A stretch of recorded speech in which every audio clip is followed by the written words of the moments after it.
Hi, I just wanted to make another video on the use of thumb hole on the flute, mainly because I wanted to show a different technique of making a hole on a Bansuri flute, and also because I wanted to make this video in English for a wider audience.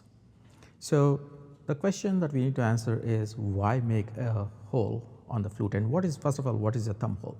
So a thumb hole is this one. So usually when you buy a flute, you don't have this hole here at this thumb location, right?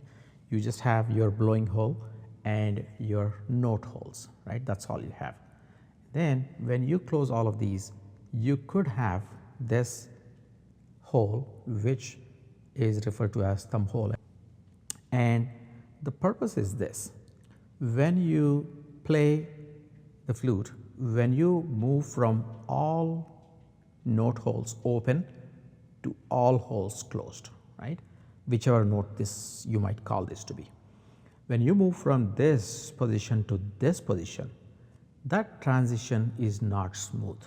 And in your song, at that point, if your modulation requires you to have a mid or gamak or portamento, right? At that point, this movement becomes difficult.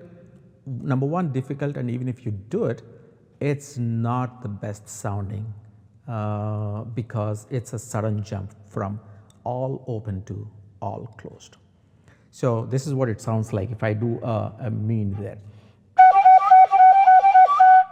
Right.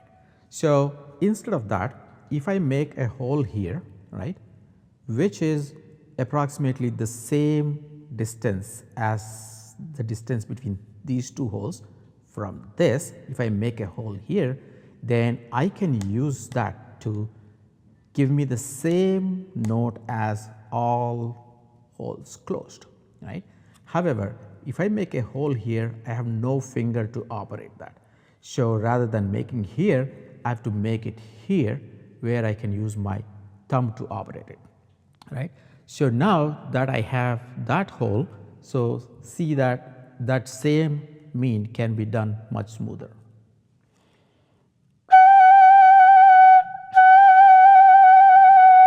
That's what I can do as opposed to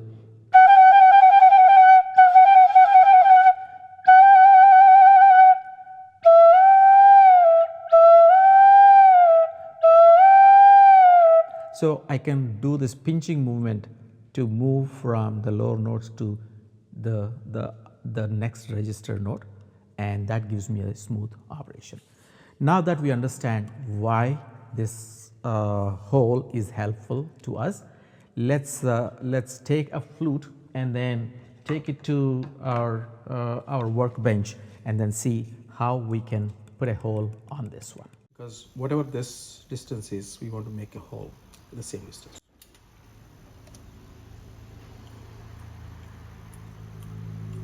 This is center to center, and then we'll repeat that center to center. So this is our mark. That is our.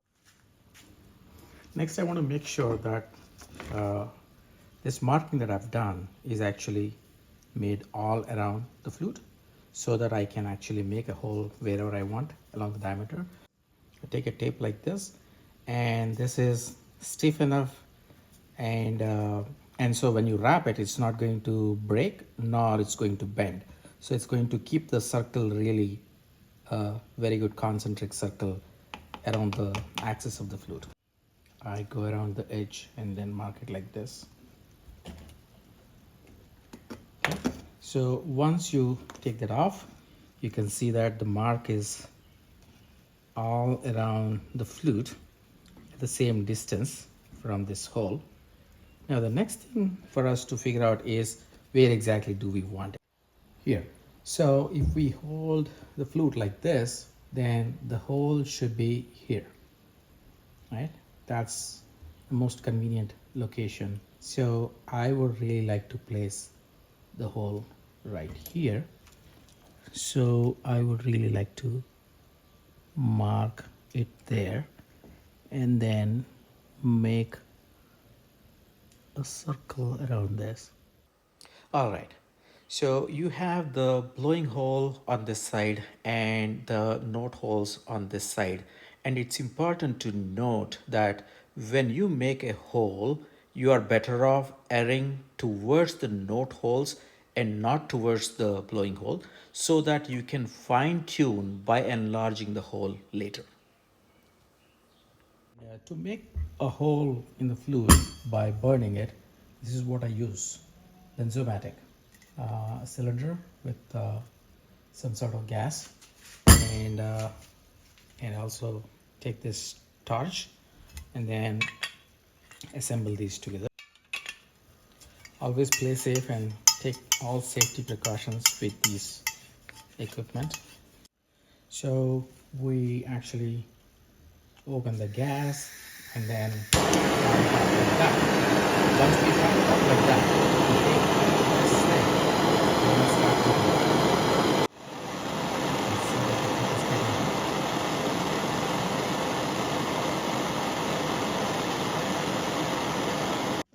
And then we go and then we make a hole into our previously marked position.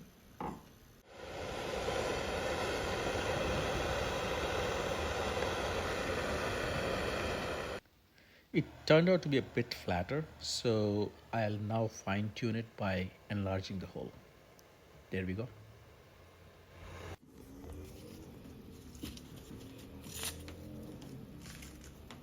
Okay, so finally what we're going to do is just deburr like this. Maybe roll it into a small tube.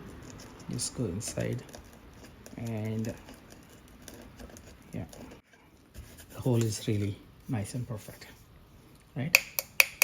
It's all ready. Now we've made this thumb hole on our workbench on this flute, and let's see how we can use it.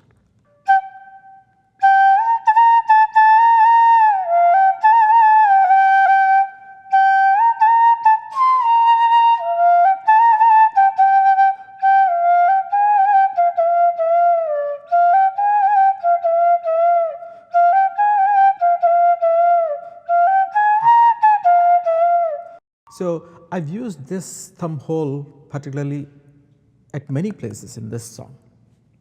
So this one first. So that's the first place where I use. So you can see that I'm opening this and then pinching it back. Otherwise I would have had to do this. Right? That's awkward. So instead I'm doing this.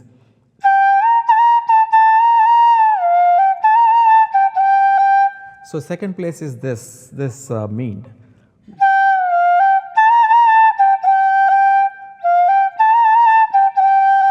Otherwise I would have had to. So now you get the point. So you need to decide where it makes sense for you to use this thumb hole in your song, where it is appropriate and adds value to your song, and that's where you choose. And if it does not, and if it's not needed, and if it's easier for you to use that note, just the regular style, then you may very well use it. Thank you.